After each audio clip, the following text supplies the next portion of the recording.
This is 7 News. Tonight, Port Hedland braces for a belting from Cyclone Rusty. Evacuations as the monster storm crosses the coast.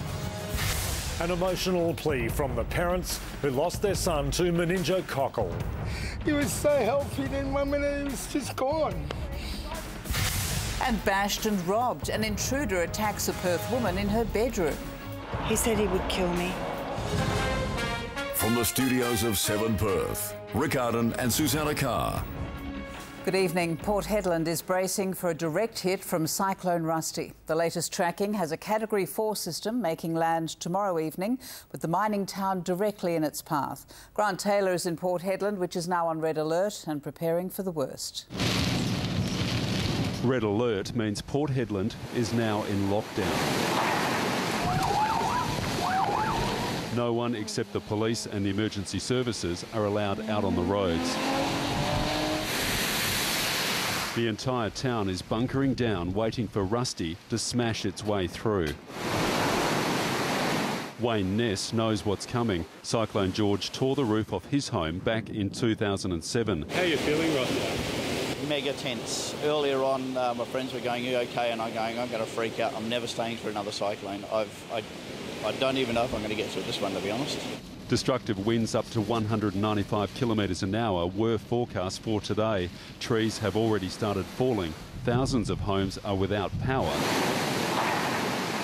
It actually feels like Rusty is right on top of us now. Some of those wind gusts feel like they're almost strong enough to knock you over, but really this is nothing compared to what's coming. Rusty is still sitting a long way off the coast. We won't feel its full effects for at least another 24 hours. Residents in low-lying parts have been told to move to evacuation shelters. A 7-metre storm tide has been predicted. Alan Brunskill and his family are among dozens whose homes could easily be flooded. Just having the kids add an extra layer of worry. Hugely, so.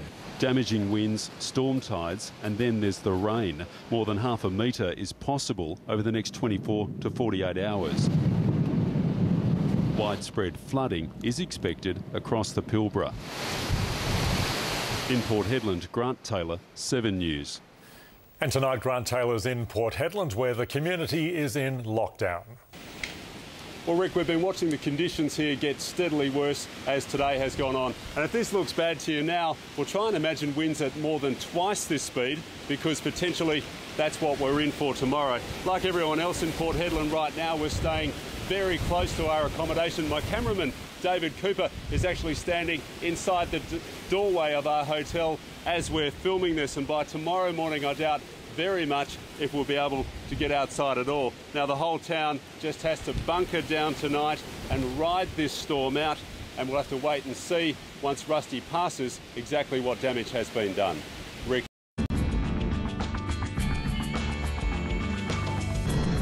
7 News, the pulse of Perth.